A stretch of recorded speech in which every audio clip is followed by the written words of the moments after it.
Okay, as promised, we're going to do a couple of word problems, dividing a whole number by a unit fraction. We are live from the quarantine classroom with Mr. Gomez. So let's get at it.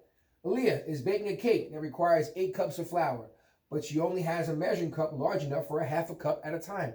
That's a real life scenario. How many half cups are in 8 cups?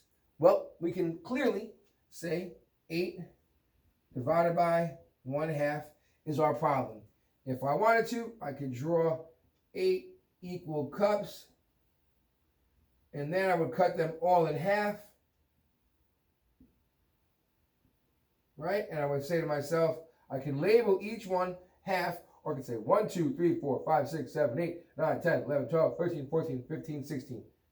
There are 16 halves in 8 cups.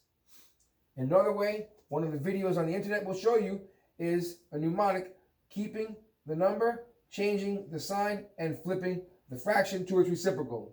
Meaning, I would keep my 8, I would change from division to the opposite, which is multiplication, and I would take the reciprocal of my fraction, put it 2 over 1, and then multiply. I know when I multiply a whole number by a fraction, I put it over 1. So 8 times 2 is 16. 1 times 1 is 1. And we know that 16 over 1 still equals 16. That's probably how your parents were taught. We'll do one more problem. Let me pause the video real quick.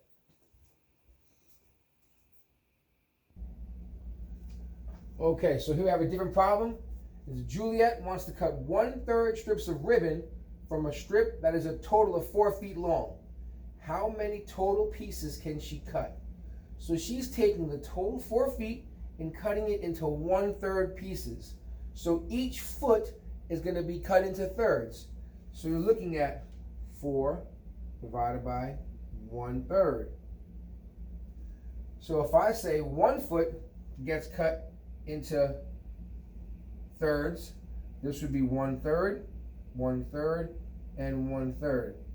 I would do it again, and again, and again, and each piece, each 1 foot piece would be cut into thirds, giving me a total of 12 pieces. So here is 1 foot, 2 foot, 3 foot, 4 foot. Oh, I'm sorry, it should be 3. Let's get rid of that. Everybody makes mistakes.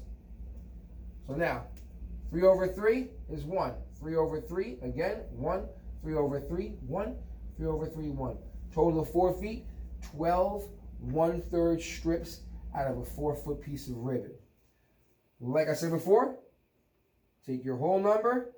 You can change your operation and use your reciprocal by flipping your fraction, and you're still going to get 12 because 4 over 1 times 3 over 1 is 12 over 1. So make sure you're following along on the videos, either on Miss Curran's page, Miss Hartwick's page, or my Google Classroom page. Please ask questions. I'll do everything I can to help. I hope everyone is staying safe and is healthy and following all of our protocols. God bless.